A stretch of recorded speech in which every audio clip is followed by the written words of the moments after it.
Muaj të mbar, muaj të bekuar, muaj me dritë, muaj me dashuri, muaj me bollëk, për të gjithë që do shikojnë këtë video më vonë, edhe ju që jeni këtu live.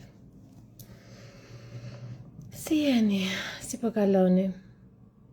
Vendosa të bëj një live ndryshe, që mos të shpjegojmë shumë gjëra, po thjesht të bëj një reflektim. Kjo është kafja e parë që po pi për sot. Faleminderit shumë Elisa, Dituri, faleminderit. Dhe mendova ta pi me ju. Edi e mori vajzën, e nxori një shëtitje, dhe thash pse jo, mos të pi një kafe i qetë me personat e cilët ndoshta kanë nevojë ta dëgjojnë nga dikush i fushës që është okay ndonjëherë të ndihemi çuditshëm, ose është okay ndonjëherë që këto periudhat ashtu si vinë t'i marrim, jo t'i rezistojmë vazhdimisht e të duam të ndryshojmë. Ju uroj si fillim muaj të mbar, dhe çfarë do thot muaj të mbar, muaj të vetëdijshëm, që të bëni veten prioritet edhe të merreni me nevojat tuaja, me dëshirat tuaja. Vetëm një moment ju lutem. Jam në live, mos bërtit vetëm, po erdhi mami e Edit, kështu që o grup pak çuditshëm, gjithmonë ndryshimi i energjisë, por ndodh për më mirë. Është duke ndodhur në fakt një evolim shumë i rëndësishëm i njerëzimit këtu në tokë, dhe energjia këtë periudhë ka qenë kaotike dhe është manifestuar në shumë aspekte, dhe një ndërto është dhe protesta që po ndodh, jo vetëm në Shqipërinë, shumë vete të botës paralelisht po ndodhin protesta. Sepse le ta quajmë, imagjinoje si puna që ne bëjmë me çakrat, le ta quajmë puna po bëhet me çakrat e planetit, të këtij realiteti. Pra është ajo çakra e parë, qendra e parë e energjisë, që ka shumë inat, ka shumë shtypje, ka shumë frikë, ka shumë pasiguri, dhe normalisht kur punohet me këtë lloj energjie, të shtypjes, të ngjecjes, të bllokimit, gjithmonë manifestohet me shpërthime. Një ndër ato shpërthime mund të jenë shpërthimet që ti mund të kesh me fëmijët e tu, mund të kesh shpërthime me personin që ke në krah, mund të kesh shpërthime ndaj vetes tënde, mund të kesh shpërthime akoma më masive, siç po ndodh tani te protesta. Arsyeja tjetër që unë bëra live-in është sepse dua gjithashtu të përmirësoj algoritmin. Pra duhet të hyj më shpesh live në mënyrë që të përmirësohet algoritmi, sepse Instagrami ka vendosur që librat, këto postimet e mia, videot e mia, live-et e mia mos të shfaqen më siç duhet të shfaqen. Kështu që unë mendova të pim kafe dhe të diskutojmë pak ca gjëra shumë të rëndësishme. Çfarë kam bërë unë kohët e fundit?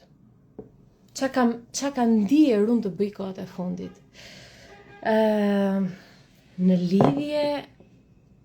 lidhje me punën, me biznesin, me trajnimet, ju kisha premtuar para 10 ditësh që do bëj një ulje shumë të madhe për zhvillimi personal, edhe sot do e postoj, e kam bërë gati. Gjithashtu një ulje shumë të madhe për librat, panajri librave, edhe sot do e postoj dhe ajo është bërë gati. Pra deri në datën 9 korrik, 10 ditët e para të muajit, do jemi shumë të angazhuar me të gjitha këto, trajnime, zhvillim personal, menaxhim janë, kthjet i frikrave, rritja vetbesimit, të gjesh qëllimin, të ecësh me një qëllim në jetë, të dish se çfarë do të bësh në jetë. Dhe e kam dirë pak këtë energjinë, sikur nuk jam e pozicionuar aty ku dua të pozicionohem. Pra në punë jam shumë okay. Biznesi, puna, të gjitha librat janë shumë okay. Po ku ndihem unë sikur nuk jam pozicionuar fizikisht, location, lokacioni, vendodhja. Të doja shumë të isha në një vend ndryshe. Këtë periudhë, të doja shumë të isha në një vend në natyrë, në pemë, edhe të rria të paktën 4-5 orë në ditë vetëm me veten time. Ato që janë nëna, edhe ata që janë prindër, e din që kjo është pothuajse e pamundur. Sidomos kur ke fëmijën, unë i kam sfidat ekstra me vajzën, kështu që dua s'dua, s'kam zgjidhje tjetër veç se të rri non stop, të suportoj emocionalisht, fizikisht, nevojat fiziologjike, ushqimi, higjiena e të gjitha këto. Por do doja të isha në një vend jo kaq kaotik. Pra unë me vetëdije dhe me dëshirë shumë të madhe shkoj te protesta. Ende nuk e ndjej si detyrim, se po ta ndija si detyrim nuk do e bëja, se unë nuk bëja asgjë që e ndjej si detyrim në jetë, sepse e kam për më parë, edhe nuk është se më ka dhënë ndjesi pozitive, dhe u bë vite që nuk i bëj gjërat e detyruar, sepse edhe të dua unë nuk i bëj dot. Por prapë së prapë është një energji e gjallë, zjarr, por unë e kam kaluar atë fazë, e kam kaluar në të gjitha aspektet. Tani po suportoj popullin tim, të ardhmen e fëmijës tim, dhe ç'është e vërteta, shkoj te protesta sepse e kam ndier 100% që duhet të jem aty. Por, ka gjithmonë një por. Në të njëjtën kohë, më mungon koha me veten, ja si tani hyra në live, thash më në fund shtëpia qetësi, jo do hy patjetër dikush. Patjetër do vi dikush. Pra unë jam një njeri që unë lullëzoj kur jam vetëm. Të më lësh vetëm me ditë. Mirë do ishte, nuk them asnjë gjë, të kem kafe pa limit, pa kafe mos më lër, të kem shumë ujë për hidratim, të kem ato ushqimet e mia bimore 100% s'dua asgjë shtazore. Këtë periudhë një herë trupi im nuk pranon as peshk, as gjë të tillë. Do 100% vetëm produkte bimore, vegan 100%, shumë ma ndihen trupi këtë periudhë. Dhe të më lësh vetëm me këto, ja, shikoj ç'a bëj unë, vetëm jam duke studiuar në fakt një aspekt ndryshe të menaxhimit emocional që lidhet drejt për drejt me trurin, me sistemin nervor. Pra është një trajnim profesional që bëj unë që të marr ndonjë diplomë shtesë. Kështu e ndije, jo se dua unë të marr më shumë diploma, kështu këtë thirrje kam unë këtë periudhë, dua të studioj. Në të njëjtën kohë jam këtu me këto, me nivelet e vetdijes, me skica, me gjëra, domethënë të më lësh me orë të tëra unë i bëj këto. Po ç'është jashtë kush më lë? Se s'po më lën. S'po më lën, edhe unë vetë nuk dua ta lë vajzën kështu pas dore, mos e ja, kam shumë kollaje lë me prindrit e Edit, po kam atë merakun sepse vajza emocionalisht është shumë e lidhur me mua dhe mua më ka si kështu si busull, si pikë reference kur bëhet fjalë për vetë rregullimin, se fëmijët që kanë vonesën zhvillim ose autizëm kanë nevojë për të bërë një vetë rregullim të sistemit nervor edhe të fushës së energjisë. Dhe vajza e ka me mua gjithmonë, mjafton një përqafim, një fjalë qetë edhe i stabilizohet me njëherë energjia. Kështu që nuk dua ta lënë atë kaosin, sepse e di që unë mund të ta qetësoj 100%. Dhe çfarë kam bërë unë, jam përpjekur dhe jam munduar që të jem sa më afër vetes në këto kushte. Si, për shembull ja, gjej hapësirën tani shpejt e shpejt sikur ja vjedh dikujt. Hy live në Instagram, jo sikur është e drejta ime dhe koha ime, por sikur ja vjedh dikujt. Hy live në Instagram, shkoj te protesta, mundohem të hy live, shkoj diku, mundohem të hy live, sepse dua të jem sa më afër gjës time.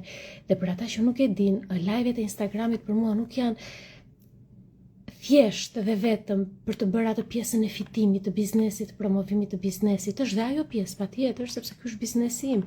Mënyra se si unë nxjerr të ardhurat për 6 vitesh, por është përtej kësaj. Pra unë jam flas për gjëra jo të strukturuara, nuk bëj plane, nuk ju njoftoj para kohë, është ajo ndjenja, unë flas, reflektoj, nxjerr brendësinë time dhe ndihem procesimi emocional te unë ndihet më i përmbushur kur unë flas. Kur flas aty ku dua unë me njerëzit e duhur, por rreth e rrotull nuk kam njerëzit e duhur dhe nuk i kemi. Kështu që unë e kam gjetë që nga 2020 Instagramin, bëj live, bëj postime që të lidhem me ju, kam atë lidhjen shpirtërore që kuptohemi me njëri tjetrin. Dhe kohët e fundit, kështu, siç thon gjyshet vjedhurazi, edhe unë vjedhurazi kam hyrë ndonjë live, kam bërë ndonjë shpjegim. Dje për shembull ishte një kaos i papar kur bëra ato shpjegimet që ti për 4 minuta të shpjegosh 8 pyetje në lidhje me trurin që më kishit bërë ju në Ask. Unë kisha shumë të tjera, pa ato 8 zgjoda si më kryesore, dhe ishin shumë të rëndësishme. Dhe unë i bëra në moment që të tjerët ishin duke vesh këpucët e dera se duhet hiknim me nxitim, çdo gjë me nxitim, dhe kjo mua nuk më pëlqen. Kështu që po përpiqem ta rregulloj këtë pjesën e nxitimit. Në aspektin e shëndetit, çka kam bërë kohët e fundit? Kohët e fundit në aspektin e shëndetit jam kujdesur më shumë për lëkurën, jo vetëm nga brenda jashtë, siç bëj gjithmonë me hidratimin dhe me fruta, me sallatra, me ushqime, me detox, por edhe me kremrat me kujdesin. Kujdese, më përpara përtoja, thjesht e laja fytyrën darkë, thoja hajt mos e kush po pyet fligjum. Tani po bëjmë shumë se 1 muaj që po kujdesen për lëkurën edhe në mbrëmje. Për trupin ende nuk e kam bërë rutinë aktivitetin fizik. Rutinë jo. Thjesht po bëj ato lëvizjet për drenazhin limfatik, edhe nëpërmjet notit, se këtë periudhë unë po bëj shumë not, çdo ditë po bëj not, por edhe nëpërmjet disa lëvizjeve specifike, por jo 100% ajo gjëja që dua unë, të kem peshat këtu edhe të më lësh 1 orë e gjysmë deri në 2 orë me podcastin tim duke bërë stërvitje. E ndërroj ta kem atë gjë, se kam më. Sepse varet çdo gjë nga mosha e fëmijës, nga rrethanat ku ndodhemi, e kështu.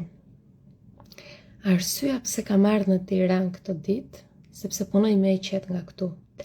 Këtu ka më shumë interneti, është më cilësor, ka më shumë shpejtësi, fuqi edhe i ngarkoj videot më lehtë. Këtu ka më shumë kreativitet. E di që të duket çuditshëm se të mendosh Saranda, det, natyrë, kështu mendon, hajt më duhet kesh. Nuk kam në Sarandë kreativitet, unë kam në Vjeshtë dhe në Dimër.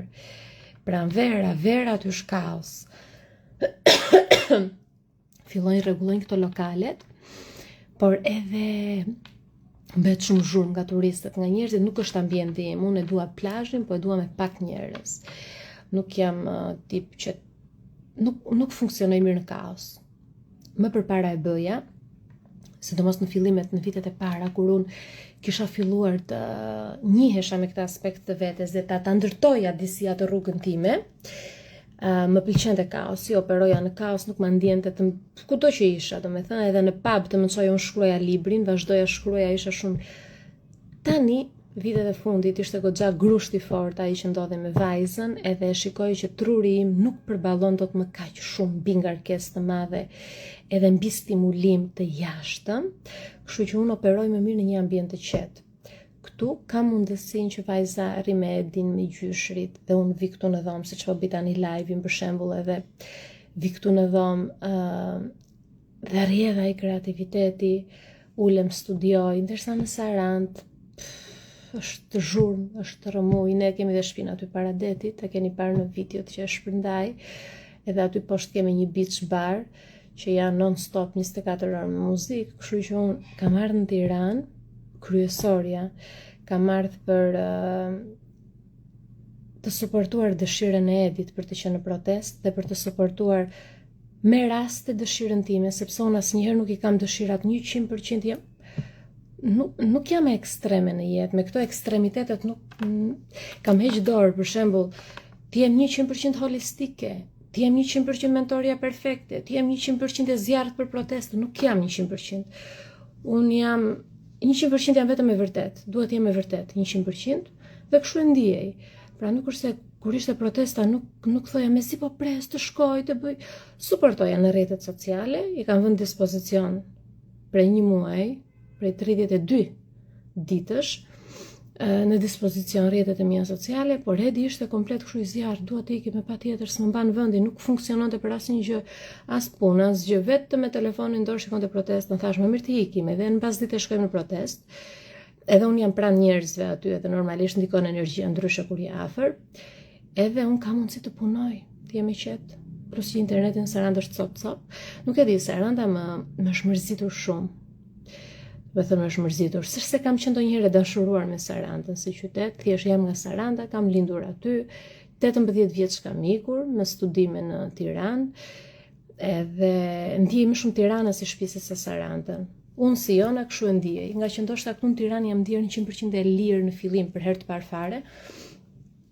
Mbarova studimet me master me gjithçka, fillova dhe punë, krijova atë rutinën time, kisha një shtëpi vetëm, edhe normalisht mora ca grimca lumturie. Ndërsa në Saranda është vendi im, qyteti im, por nuk e identifikoj më atë. E ke parasysh ndjesia e brendshme kur shkon në një vend dhe thua ndihem si në shtëpi. Unë në çdo cep të botës ndihem tamam si në shtëpi, por në Sarandë thjesht e fshati, po të shtëpia e lindjes, shtëpia ku jam rritur, që ndihem tamam rehat, por qyteti është bërë shumë mizerie. Fatkeqësisht, ka marrë fund si qytet. Me një vend shumë i vogël, mbi popullim, njerëzit pavetëdijshëm, njerëzit egoist, njerëzit në errësirë totale, nuk ka njerëz që janë në dritë, shumë rrallë. Edhe prandaj erdha në Tiranë sepse unë kur dua të punoj dhe ju kisha premtuar që do bëja uljet e trajnimeve dhe të librave, më duhet isha këtu. Edhe të kisha internet, edhe të kisha unë qetësi. Pra edhe valët e trurit mia të ishin okay dhe valët e internetit në të njëjtën kohë. Tani me aktivitetin fizik, them të drejtën, nuk ndihem më në faj. Pse? Unë kam qenë shumë e lidhur me atë versionin e vetes sime që bënte fitness vazhdimisht, që stërvite 1 deri në 2 orë në ditë, çdo ditë, për më shumë se 2 vite rresht.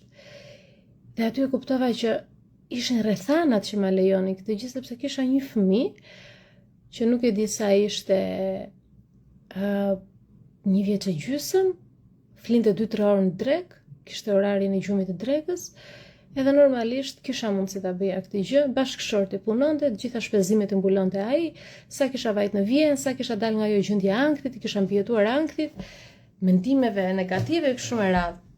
Dhe normalisht për atë periudhë mua më lejoi ta bëja këtë gjë sepse kisha mundësinë. Rrethanat më lejonin dhe i krijoja disi edhe rrethanat vet. Por mbas vitit 2020, filloi në 2024. Në 2024 e rallova. Nuk bija dot më aq shpesh fitness,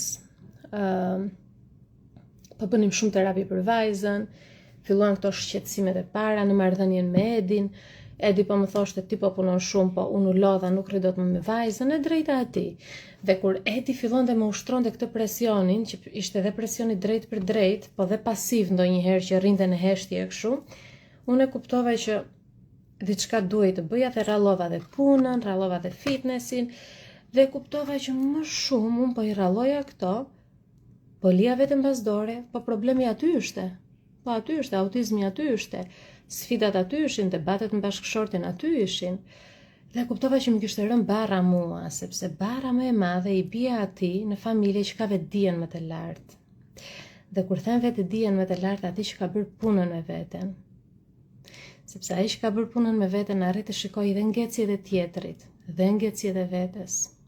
Arrit të shikojë dhe ëndrat e vetes dhe dëshirat që ka për të ardhmen.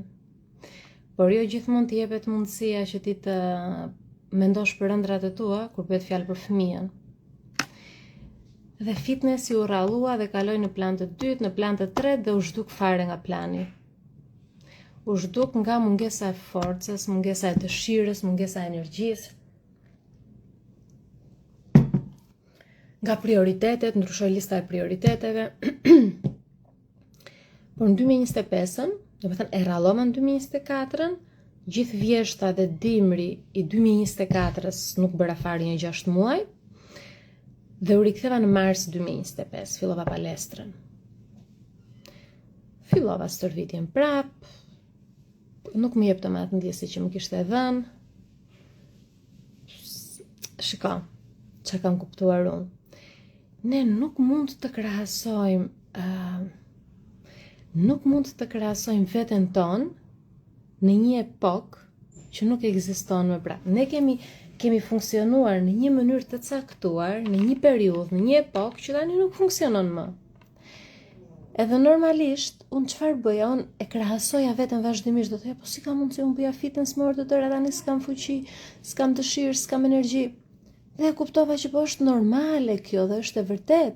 Sepse unë tani kam prioritet fëmijën, dihet që çështja e autizmit do të veprosh shumë shpejt dhe në mënyrë shumë efikase deri në 14 vjeç. Janë shumë të rëndësishme ato vite. Sa qaja, unë ta dini ju, sa qaja, sidomos kur edhe në palestër, kam bërë dhe video në fakt, po si kam postuar akoma, para një viti e ca. Me girat në dorë, duke qarë, nuk kisha fuqi të bëja një squat, më dridheshin këmbët. S'kisha pikë energjie në trup. Por mendova dhe vendosa që unë do bëj këtë gjë. Do bëj paqe me veten time dhe do i premtoj vetes që prioriteti është zhvillimi i vajzës. Ka plot shembuj që janë nga 50 vjeç, e nga 60 dhe kanë super trup në formë dhe kanë bërë aktivitetin fizik rutinë të përditshme. Ama mosha dhe vitet, këto vitet e para të fëmijës nuk kthehen më. Pra dhe njëherë vendosa të sakrifikoj dëshirat e mia dhe nevojat e mia për fëmijën sepse këtë bën një nën. një prind këtë bën, kjo është normalja. Nëse do bëja të kundërtën, do i vendosja në pikë pyetje logjikën time edhe aftësitë e mia analitike për të bërë listën e prioriteteve siç duhet. Kështu që e lash mbas dore veten në këtë aspekt dhe tani jam shumë rehat. Do thuash ti rehat me trupin, nuk jam rehat me trupin, sepse nuk kam qenë ndonjëherë unë mbi peshë për kaq gjatë. Jam rehat me faktin që kjo jona duhet të ekzistoj në mënyrë që të përmbushet një arritje më shumë në vitet e shumë të rëndësishme të zhvillimit të vajzës. Dhe çfarë kam bërë? E kam zvendësuar me notin, bëj shumë not, nuk është se rri vetëm të relaksohem kur jam në lumë, liqen e det, po notoj shumë vazhdimisht. Kam filluar tani që të bëj pak më shumë ecje mbas diteve të në mbrëmje.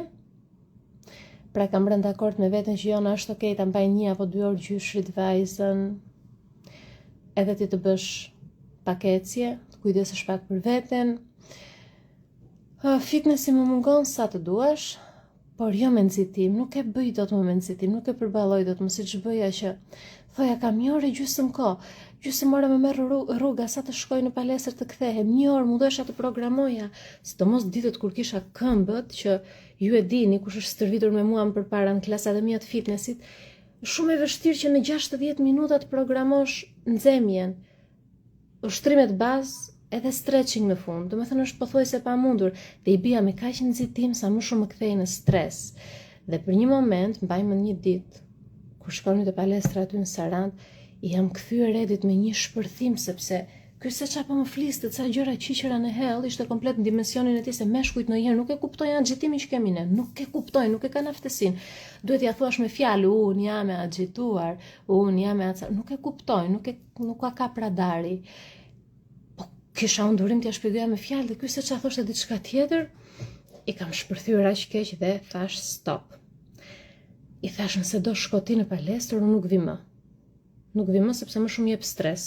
Mua gjithmonë fitnessi dhe palestra më ka dhënë kënaqësi.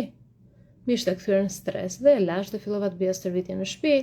Pastaj e lash dhe stërvitje në shtëpi, fillova të bëja nga 10 minuta, nga 2 minuta, nga 3 minuta sa mundesha, mora një shkallë, me ato shkallët i bëja her pas here, tani bëj këto lëvizjet për drenazhin limfatik, tani bëj notin, ecje, jam një lëmsh në këtë aspekt. Pra në aspektin e fitnessit unë jam lëmsh, sepse akoma nuk kam arrit në atë fazë me vajzën që të stabilizohem dhe të them nga ora kaq në kaq unë jam e lirë. Nuk e kam arrit atë gjë. 3 orë nuk janë asnjë gjë, nuk të mjaftojnë. Pra 3 orë që fëmia shkonte në kopësht dhe tani do shkojnë në shkollë, nuk mjaftojnë ato 3 orë. Ç'a do bësh ti më parë? Do punosh, do bësh një live, do promovosh trajnime, do bësh seanca me studentët. Ç'a do bësh më parë? Do bësh një dush, do bësh ecje, do bësh fitness, do gatuash, do pastrosh, se janë të gjitha këto. Domethënë janë dhe financat, janë shumë gjëra. Edhe pranova dhe bëra paqe që kjo jam unë, ky versioni imi do operoj dhe do funksionoj dhe do lulizoj kështu si është. Dhe fillova të kujdesem për veten në këto kushte që jam. Të ndryshoj ardhmja, po nuk diskutohet. Thjesht unë si nën, po bëj detyrën që më ka dhënë Zoti të bëj, të jap çdo gjë fëmijës tim. Pastaj unë këtu jam, e rëndësishme është që unë nuk abuzoj me alkool, s'pi asnjë pikë alkool se nuk më pranon trupi dhe të dua unë, nuk abuzoj me cigare, nuk pi cigare, unë them lumë si këta që kanë stres dhe pin cigare, unë se pi dot, nuk dua. Nuk abuzoj me lëndë të tjera, unë nuk abuzoj me shopping, se kush ka edhe këtë shopping addiction që është i varur, e shkarkon disi aty, unë as me këtë jo. Kështu që jam okay, ushqem shumë shëndetshëm, 90% janë produkte bimore, gatuaj në shtëpi, dhe jam shumë okay. Do përpiqem që trupin ta rikthej gradualisht, por ky aspekti i krahasimit që ne bëjmë dhe dua të përpiqesh ta rregullosh vetit e vetja, se jam e sigurt që ne nënat e bëjmë shpesh. Mos e krahaso veten si ke qenë më parë, sepse ndryshojnë rrethanat. Ndryshon fusha jote e energjisë, ndryshon fëmia yt, ndryshojnë nevojat, ndryshon bota më bota, kemi ndryshuar, nuk jemi më në të njëjtat frekuenca në planet. Kemi ndryshuar, ekzistojmë në një realitet tjetër. Kështu që sa më shumë paqe me veten. Çfarë tjetër, kam dalë nga korniza, vendosa që me këto kompanit ose produktet, bizneset që unë përdor, për shembull siç e përdor shampot vajzës ose kremrat që kam një muaj ca që kujdesem që Po më pëlqen shumë lëkura ime mbas kaq vitesh, po kujdesem për veten. Të gjitha këto çfarë unë përdor në familje, mora guximin dhe thash do pranoj të bashkëpunoj me ta, pse mos të pranoj? Pse jo? Përderisa janë produkte cilësore, përderisa nëse dikush një familjar do më pyeste, do e thoja po merri se janë të mira, pse mos ta bëjte me ndjeksat? Pra dola nga ajo korniza e ides që ti jona ke vetëm trajnimet, ke vetëm librat, jo. Jona ti do i hapesh jetës. Nuk do jesh më kaq e ngurt. Çfarë tjetër? Këto kam bërë në kohët e fundit. Me Edin jam shumë më paqësore, e toleroj pak më shumë. Domethënë çfarë ka ndodhur me Edin? Sepse unë tani po reflektoj për të gjitha këto mësimet që unë kam marrë në reflektimet më të thella që unë kam bërë me veten time. Më përpara, unë funksionoja me Edin me këtë marrëdhënie shumë shpjegimi si mentore. Isha terapisti e tij, psikologja e tij, domethënë i shpjegoja si një mentore sepse unë kisha këtë nivel vetdije dhe ja shpjegoja në këtë lloj forme që ai të më kuptonte. Kur e pash që unë harxhoja frymën, fillova të besha më agresive, më ashpër. Sa agresive është fjalë e madhe, se nuk është se e gërvishja me thonjë. Besha më ashpër. Dhe i thaja, është detyra jote të bësh atë, të bësh këtë, i çoja dhe zërin dhe ja listoja të gjitha. Dhe aty kuptova, e dija edhe më përpara këtë, por aty ja vërtetova vetes që duke i thënë këto dhe ndaloja dhe e vëzhgoja, arrija të kuptoja që ne, femrat, nuk jemi një lloj me meshkujt. Pra një mashkull nuk janë zë truri, nuk janë zë. Jo se është i trash ose i paft, nuk janë zë sepse kështu operon truri mashkullit. Pra mashkulli do një psikologe nga mbrapa gjithë kohën. Pra gruaja e tij duhet të jetë terapiste dhe psikologe, t'ia shpjegoj me qetësi. Ti thot tani bëj këtë, tani bëj atë. Dhe unë duke vëzhguar Edin e kuptova që ti nuk janë zën, jo se nuk do. Pra, nëse për mua është hall që rrobat ngelen lavatriçe 2 ditë dhe qelben dhe vinë erë sepse kam harruar unë t'i hap dhe ka harruar ai t'i hap, ai thotë më mirë ndiz edhe një herë nga e para se s'është fundi botës. Po kur ai më thot mua ndiz edhe një herë nga e para, mua më del tym nga veshët. Dhe them, pse ta ndez nga e para, kur ti vajte në tualet, mund t'i merrje rrobat, t'i hapje. Ky është një shembull banal për të kuptuar ti thelbin çfarë dua të them. Duke e kuptuar që funksionojmë, operojmë ndryshe, s'është problem. Ose shikoja për shembull çfarë do hani thoya Edit në një gjë, që kishim thënë që do hani më pak kalori. I kam bërë pilaf vajzës, mirë unë do ha pilaf, thoshta me 2 vezë sipër. Po shikoj, po çfarë po thua Edi? Po ne tham që do na bëje këtë gjë, është radha jote të gatuar sot. Unë kam shumë seanca me studentët. Do të hash pilaf, më thoshte, po jo më s'dua pilafin në hapër hall. Nuk e fuz dot në gojë, nuk çfarë do bëjmë? Dhe aty e kuptoja që Edi nuk e kishte shumë problem këtë pjesë, ishte më chill, më rehat. Tash me vete ky njeri mund të rrojë edhe 2000 vite, kështu që se vret mendjen. Dhe më mësoi dhe mua që mos ta vrisja shumë trurin. 4 ditë i lash një rrobat. Kërkonte mbathje, s'kishte, i ken lavatriçe. Dhe më thë fillova ta bëja të kuptonte, siç bëjmë me një fëmijë të vogël, pra të kuptonte pasojën e mungesës së veprimit, sepse me të bërtiturat e mia isha kthyer si mamaja e tij. Unë një fëmijë kam, nuk kam 2, pra ta trajtosh bashkëshortin dhe partnerin me të bërtitura nuk është zgjidhja e duhur. Më mirë lëre që të kuptoj pasojat, lëre, shpinë. Unë, nëse shtëpia është pis dhe rrëmuj, unë nuk funksionoj. Pra unë e dua me rregull, me pastërti shpinë që unë të jem në rregull.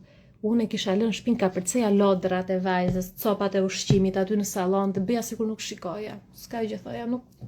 Meqense e di se ka problem, se kam asun. Dhe trajnova shumë veten, tani vjen për të qeshur kur i kujtoj të gjitha, po janë mësime që kam nxjerr nga reflektimet e kësaj periudhe. Dhe kuptova që në fundit çdo njeri do ta kuptoj vet. Pra nuk është detyra ime ta bëj Edin si veten, apo nuk është detyra ime ta bëj Edin më të vetëdijshëm apo më të përgjegjshëm. E kuptova që duhet të fokusohesha te vetja ime, të qetësoja veten dhe të ishte çdo gjë okay. Çfarë ndodhi? Se edhe këtë se kam darë me ju. Para 2 muaj shumë përfundova në spital. Pse do thoni ju? Ja ta shpjegoj. Kisha mbajtur shumë peshë mbi shpatulla. Hemisfera e majtë e trurit, tani telefoni e tregon, kthen nga që është selfie e tregon mbrapsh, por në të vërtetë kjo është ana ime majt, kjo është ana ime djathtë, po e tregon telefonin mbrapsh. Dhe hemisfera e majtë e trurit është përgjegjëse më shumë për lëvizjet dhe ngarkesën e anës së djathtë të trupit. Pra, ana e majtë e trurit përgjegjëse për lëvizjet e anës së djathtë të trupit. Mbajini mend këtë. Unë këtë kam ditur gjithmonë, kam 6 vite që punoj me energjinë, që punoj me sistemin nervor, me riprogramimin e kështu me radhë. Çështja është që kur bëhet fjalë për veten tonë, sado t'i dishtin libra dhe t'jesh mentore t'u mësosh shqiptarëve, kur vjen puna për veten ne i harrojmë. Dhe unë e kisha ngarkuar veten aq shumë, llogarisja çdo gjë me detaje, terapia e vajzës, shpenzimet e muajit, stafi, rrogat, sigurimet, tatimet, gjithçka me detaje, pra duhet të arrij këtë, duhet të bëj këtë. Dhe një mbas dite i them Edit, do na çosh në lëkurë të shikojmë perëndimin, sepse shkoja shpesh. Me thënë, unë kur shikoj perëndimin, bëj një meditim shumë të thellë që më balancon çakrat. Pra unë punoj me diellin. Kur shikoj perëndimin, unë punoj me diellin, me sistemin tim të energjisë. Nuk është se e shikoj them sa bukur, do të thënë bëj punë të brendshme me veten. Balancoj çakrat. Dhe i them, do shkojmë në lëkurë? E kam 5 ditë të shkoj deri aty. Më seriozisht e ke, i thash?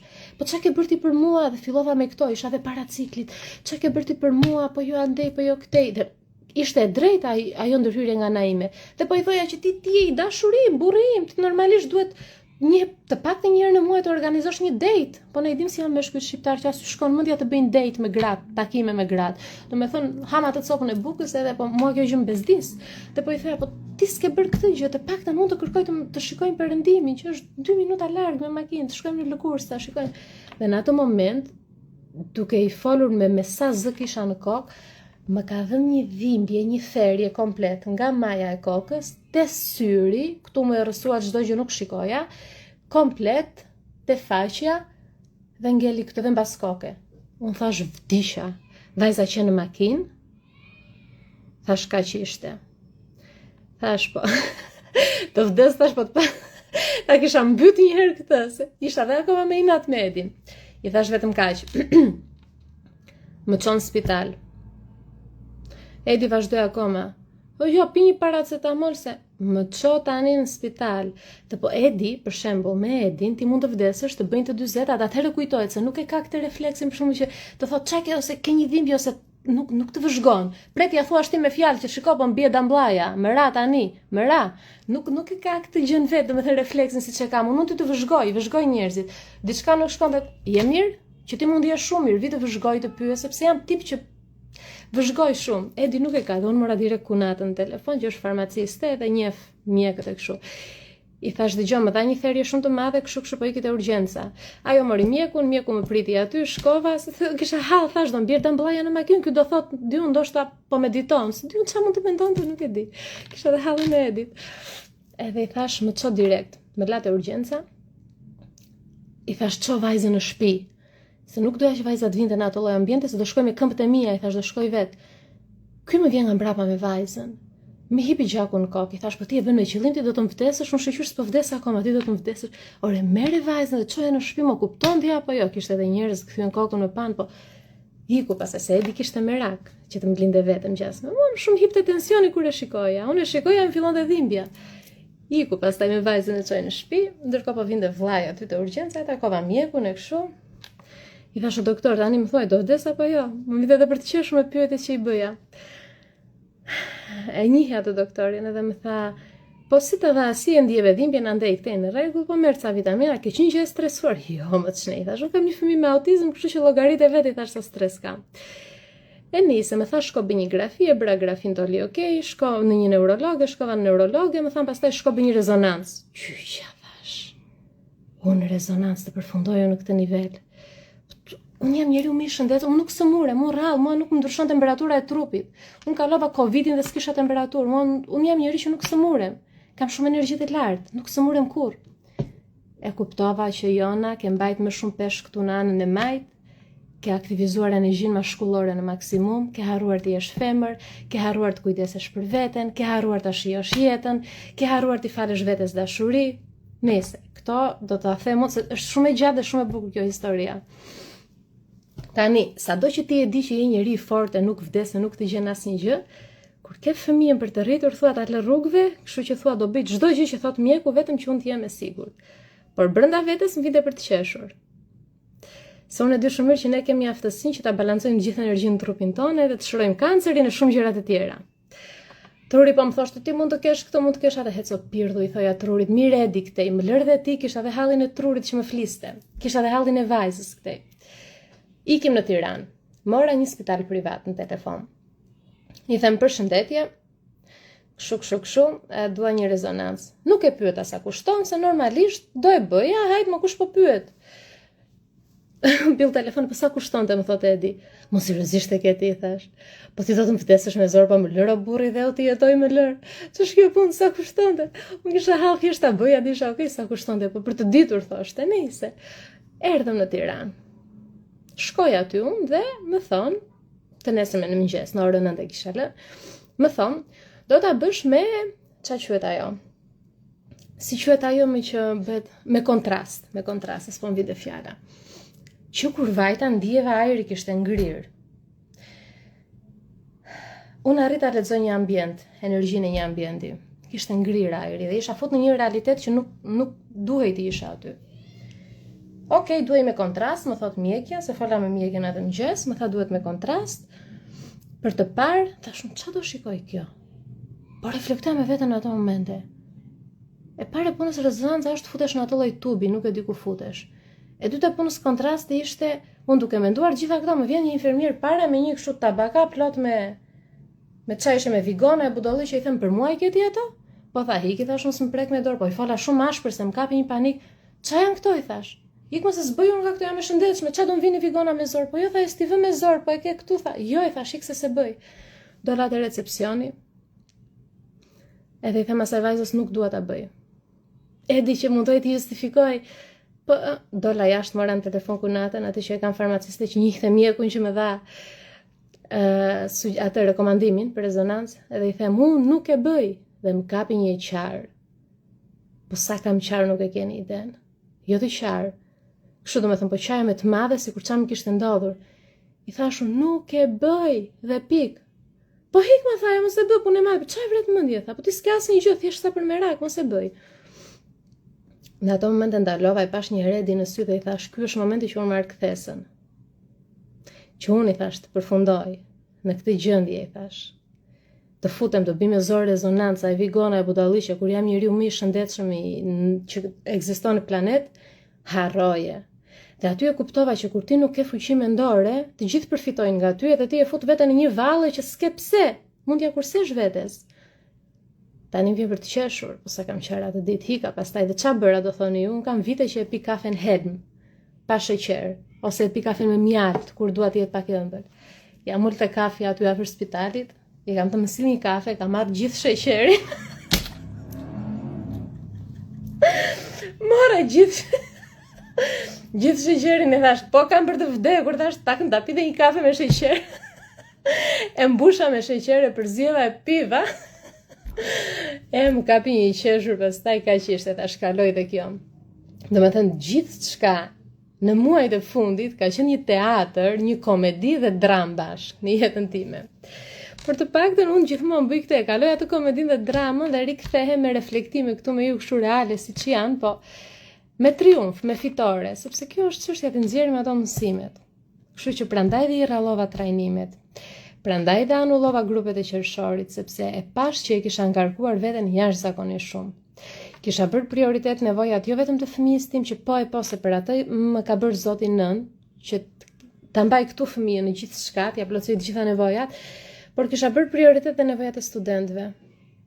Dhe aty u kuptova që jo na ti je mentorja e tyre, po ti nuk mund të bësh nëna e tyre, motra e tyre. Duhet ta ruash pak atë energjinë tënde. Dhe i anullova të gjitha grupet e qershorit. Dhe kam qenë shumë e qetë. Kam qenë shumë më mirë, shumë e lumtur. Apo nuk kujtoj atë ditë. Kur vjen ai djali i shkretja i infermierit, çfarë kishte ai po bënte punën, më vjen me një tabaka plot me vigona, thashun po e ke parasysh ti je mirë e bukur e shëndetshme, thon hajde se do futesh këtu. Thashun po ç'a janë këto? Aty u kuptova që s'kisha asnjë gjë veç se energjia dhe fillova bëra ca meditime. Në fakt bëra ca e balancova pak energjinë. Ajo dhimbja nuk është sa më ka dhënë, kur shkova në Kroaci, aty u qetësova jashtëzakonisht shumë, Se unë gjithmonë në vendet europiane jam në atë habitatin tim, Shqipëria është shtëpia ime, po është pak kaotike për mua. Është vend shumë kaotik, energjia shumë e zjarrt. E di se më duket Shqipëria mua sikur është ajo çakra e para, ajo çakra e dytë, ajo çakra e tretë, që janë ato më dense, po kanë goxha energji, po shumë dense. Ndërsa vendet europiane më duket sikur kalonte e katërta, e sipër, që je më në harmoni, më e lehtë, më e qetë. Kështu e përjetoj unë të paktën. E kështu që thatë ju, në 2 muaj, dram, komedi, aksion, ças kam kaluar edhe protesta tani për t'i vënë vulën.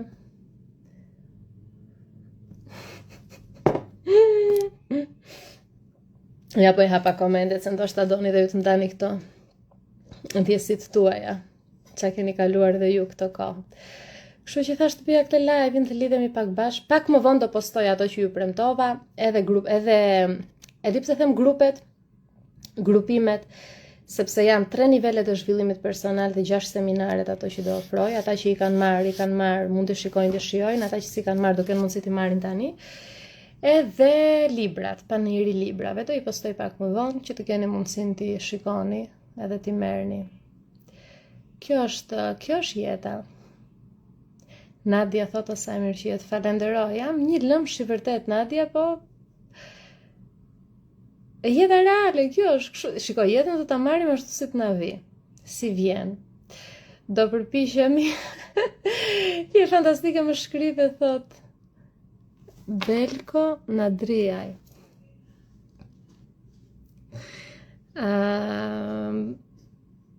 Anisa. Okej. Anisa thotë kam në vite që vuaj nga këti ka mendime negative, më duket sikur të çmendem. Shiko, Anisa, do bëj këto postimet unë, edhe merr seminaret, merr dhe librat, edhe fillo puno me veten. Qa thot Arbi, qa thot? Ti e dritë janë, thotë, do inshallah shpëton, Arbi. Shpëtoj, për shpëtoj se hoqa dorën tani, unë jam rregull, unë për shembull shiko. Mund ta shikoj Edin, që marr një shembull kot, do dalim me mbathje në rrugë, shikoj dhe them, je i sigurt që do dalësh? Po, thotë, po mirë, thotë, lëre të bëj çfarë do, nuk lodhem më, sepse ne femrat, ja do e kuptosh Arbi kur të gjesh te ti shoqen e jetës edhe bashkëshorten, ne femrat kështu funksionojmë, kështu na ka bërë Zoti, ne i duam gjërat, them për shembull, po ky deli zhubrosur, nuk e ka problem sepse ne e gjejmë atë 1 minutë, një herë kur të kushton gjë, ne femrat operojmë pak më deri diku, na pëlqen që ta jetojmë jetën cilësore. Ndërsa një mashkull është pak më kështu rehat, e kupton, 1 dhe 1 bëjnë 2, thotë sa mirë 1 dhe 1 bëjnë 2. Ne themi po prit se mos ka qenë 1 + 2, mos ka qenë 1 + 3, ne i analizojmë gjërat, futemi më thellë sepse kështu na ka bërë Zoti. Po tani çfarë bëra unë? La shetin të ekzistojnë ato 2 neuronet e tij. Ashtu si do. Po në fillim isha bërë shumë e ashpër me të. Dhe e kuptova që kur më dha atë si goditje këtu, thash me vete të riun të vdes, për këtë ti mbush mendjen këtij të bëj çfarë dojmë. Kështu që Edi ka shpëtuar pa merak.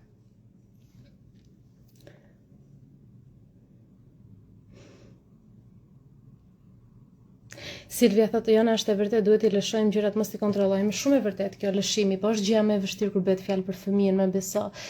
Sepse shiko, vështirësia ime nuk ishte të lëshoja mënyrën se si ishte marrëdhënia me bashkëshortin, apo trupin që isha mbi peshë. Këto ishin shumë okay, i bëja shumë kollaj. Ishte ai meraku për fëmijën. Do me thënë, çfarë të bëj unë? Atë flas hapur unë me audiencën time që vajza ime është me diagnozë autizmi. Po kur vajza ime të rritet, do më dali mua koha, vetëm dëgjoni, do më dali koha dhe mundësia mua t'i fshit gjitha videot që përmend autizmi, sepse nuk dua t'ia njollos emrin, se mund të më thotë mami çtu desh ty ç'a doje, kush ta dha të drejtën. Po mirë, po nëse ndodh kjo që vajza del 100% nga këto dhe operon, funksionon, do me thënë si një njeri që ja del më së miri në jetë. Atëherë unë i bie duhet të fshit çdo gjurmë të kësaj. Po mirë, po unë po fshiva çdo gjurmë të kësaj. Po tani pse mos i ndaj kur ka njerëz që mund t'i ndihmoj. Dhe unë kur mendoja këto, mund të vini 15 mesazhe brenda një dite. Kam të unë fëmijën, të lutem ndihmo. Thoja Zotit, po pse ma bën? Kështu që mundosha ta mbroja pak energjinë time, mos ta merrja 100% të gjithë halleve që më vinin aty në inbox, në Instagram. Pra normalisht ta lëshon çdo gjë, kur bëhet fjalë për fëmijën është e vështirë, Është e vështirë se është meraku. Një ditë e shikon që Lulzon është bukur, thua ka shumë progres, ditën tjetër regres total 100%. Thua ç'a ndodhi o Zot. Kështu që është ta lëshosh, flasim, mirë është ta lëshosh, por ma beso, shiko do të them dhe diçka. Ma beso, kur bëhet fjalë për problemet që le t'i quaj, nuk dua t'i quaj të përhershme, po dua t'i quaj probleme të përkohshme, por për një periudhë goxha të konsiderueshme të gjatë, që janë vite dhe vite, mund të jenë 2 dekada, që ti do punosh me fëmijën tënd dhe të jepet një diagnozë nga një huaj, normalisht që nuk je gati, asnjë prind nuk është gati dhe të bësh sikur s'ka ndodhur asgjë. Kjo është gjëja më e vështirë, madje shumë njerëz që un kam njohur kanë heq dorë nga puna, nga biznesi, nga gjithçka, por unë nuk ja lejoja dot vetes këtë gjë. Pse? Jo nga egoja ime, po sepse për mua Instagrami ka qenë edhe do jetë, dhe kështu ka filluar kjo faqe Instagrami, dhe jo vetëm Instagrami, por të gjitha platformat në rrjetet sociale, si një mundësi që unë të tregoj veten time të vërtet, edhe të më gjejnë ata njerëz që i mendojnë jetën dhe ndjejnë jetën si unë. Sepse unë që e vogël nuk kam pas rreth e rrotull vetes njerëz të cilët më mbështesin, më kanë kuptuar shpirtin, më kanë gjykuar për shpirtin luftarak që kam, për guximin që kam, për vendimet impulsive që unë i marr brenda një dite, bam them po e bëj, të nesërmen e kam nxjerr, gjithmonë më thonë një e nxituar, pra gjithmonë kam marr gjykime dhe kritika për dritën time, sepse në thell është drita ime që ka ndryshuar shumë jetë njerëzish, por nëse unë do dëgjoja njerëzit që më rrethonin, do e fikja atë dritë. Prandaj Instagrami më ka ndihmuar dhe më ndihmon që unë të hapem jetës, 100% e vërtet pa filtra, sepse shiko, këtë bisedë që unë bëra tani me ju se kam bërë me familjarët. Ata shikojnë këtu në Instagram. Sepse unë nuk flas më me njerëz që drita ime i kërcënon errësirën e tyre. Nuk flas më me njerëz që vetbesimin tim e quajnë mendjemallësi dhe arrogancë. Edhe këtu në Instagram unë për shembull, edhe pse kam argumenta shumë të fuqishëm, që dikush që më komenton negativisht, ti bëj një roman, pse atë energji të harxoj? Më mirë bëj blog dhe shkoj me atë energji, shkruaj një faqe nga libri im i ri për shembull. Ose futem këtu në live, flas me ju, ndaj ndjenjat me ju. Kështu që unë Instagramin e kam hapur, e kam dhe do vazhdoj ta kem deri në fund sa të jem gjallë, për këtë qëllim që unë të jem e vërtet me ndjenjat e mia, sepse unë kështu shkëlqej kur unë i procesoj informacionet me fjalë, kur i procesoj emocionet me fjalë, jo kur i mbaj për vete dhe e ke parasysh, kalova gjithë këtë eksperiencë dhe me ju këtu të bëj sikur unë kam bërë shpikjen e radhës. Jo, unë kam nxjerrë mësime nga këto rrëzime. Në kaq muaj kam nxjerrë mësime dhe këto janë mësimet e mia. Pse duhet unë të sillem si dikush tjetër? Domethënë, e di ç'a barre e rëndë është që të vësh maska edhe të sillesh si dikush tjetër. Është një barr shumë e rëndë, duhet shumë energji. Unë nuk e di si ja bëjnë këta njerëz. Ku i gjin gjithë atë energji që të shtiren. Më mirë jam vetë, jam rehat. E di që ndoshta nuk ju pëlqej të gjithëve, më vjen shumë keq që nuk të pëlqej, më vjen shumë keq që mund të dukem e shëmtuar, më vjen shumë keq që zëri im ndoshta të ngacmon errësirën tënde ose drita ime, po kjo jam unë, kështu që mund të ikësh. Pra ky është thelbi i jetës. Çdo njeri që nuk na ka jo nuk na ka për zemër, se për zemër s'do të kenë të gjithë. Jo nuk na ka qef, se nuk do të kenë qef të gjithë, se ne jemi një lec që shiko dikujt i pëlqejmë, dikujt jo. Po çdo njeri që nuk ta ka kuptuar dritën, lëre të iki, mos e mbaj me zor, mos u mundo ti mbushësh mendjen. Jo. Kaq kisha, ndërsa për pjesën e rrjeteve sociale, sado që kalova sfidën, unë jam këtu dhe do vazhdoj të jem këtu. Për te pjesës së financave të biznesit, që në fund të ditës ne e dim sa do hallet kemi. Dikush shkon në punë, puna ime prej 6 vitesh është kjo, kështu që më duhet të punoj, përveç asaj dhe për te asaj, unë duhet të ndihem me lirë që kam një vend ku unë shpreh brendësinë time. Dhe rrjetet sociale janë të mia, janë për mua. Instagrami im është për ty, nuk është për njerëzit e tjerë. Pra duhet të kesh parasysh që ne nuk do postojmë gjërat që janë trende për momentin, gjërat që na i konfirmojnë të tjerët, gjërat që njerëzit duar trokasin. Jo, ti do postosh atë që ta ndjen zemra, sepse është për ty. Rrjetet sociale janë për ne, nuk janë për të tjerët. E kështu që thatë ju grupi, jeni shumë të mirë, jeni dashuri. Faleminderit shumë për të gjitha këto komente. Do rregullojmë pak edhe algoritmin e Instagramit, kështu që do hy live më shpesh, kur ta ruaj këtë live do ju lutesha që të bëni një koment, të bëni një share të vetja juaj, nëse s'doni ta bëni në story, s'ka problem, të vetja juaj një share, të bëni një like, një repost, që të bëjmë pak boost algoritmit, të japim një shtys algoritmit. Edhe pse do e rregulloj algoritmin, e di shumë mirë. Shiko, ka diçka. Algoritmi rregullohet kur unë jam 100% vetvetja. Edhe kur jam 100% e qetë, e lirshme, për shembull, jam tani në live dhe nuk jam me atë frikën, o hap dera, erdhi vajza do çaj do bëj. E di që vajzën është dikush që kujdeset për të, pra unë të jem e qetë, të jem e lirshme. Do me thënë nuk dua të dal këtu edhe të flas bukur, do me thënë sidomos kur bëj ato shpjegimet shkencore, më zë koka para se të hyj në live, se them çfarë të shpjegoj më parë, shpjegoj për mendimet, shpjegoj për emocionet, për traumat, për energjinë, spiritualiteti. Dhe kur hy dhe përpiqem të shpjegoj të gjitha, do me thënë nuk shkëlqej se sa mund të shkëlqej kur jam rrjedhshëm 100% vetvetja. Dhe unë e di këtë pjesë, kështu që edhe algoritmi do rregullohet, gjitha do rregullohen, për mua nuk ka rëndësi, në fundit janë shifra. Është loje matrixit, loje egos. Ajo çfarë ka rëndësi për mua është që unë tani mbas këtij live ndihem sikur fluturoj, aq e lumtur jam dhe aq e lirshme jam dhe aq e qetë jam në lëkurën time, në trupin tim.